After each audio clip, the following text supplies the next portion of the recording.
રાધે તો આજનું મારો લુક તમે જોઈ શકો છો।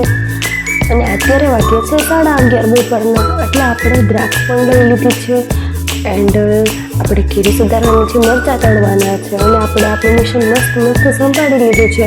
આજે રીંગણા બટેટાનું શાક બનાવવાનું છે, એટલે મસ્ત ટેસ્ટી શાક બનાવીને આજે જમવાનું છે।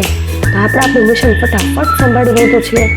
ચાકુ હાથમાં પકડી અને આપણે આપણું કાર્યક્રમ ભારતીય નારીની જેમ સંભાળી લીધું છે। ફટાફટ કરી લઈએ, જો મોડું થશે તો અદ્વૈતભાઈ જાગી જશે।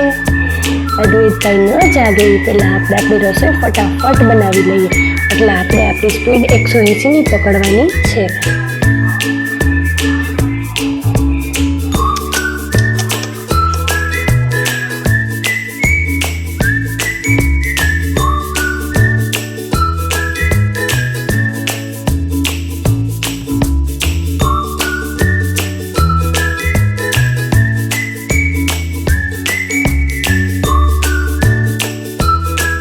રીંગણા મસ્ત રીતે કટ થઈ ગયા છે। પછી આપણે આપણા હથિયાર પણ લઈ લઈએ।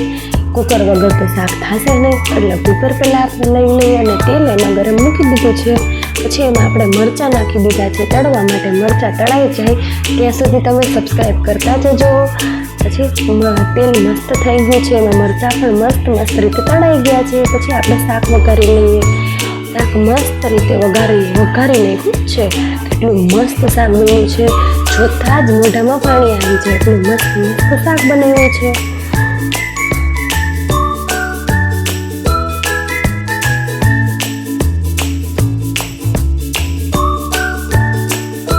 પછી આપણે બપોરે આપણી તને બાઇક લઈને જતા રહ્યા ગામમાં।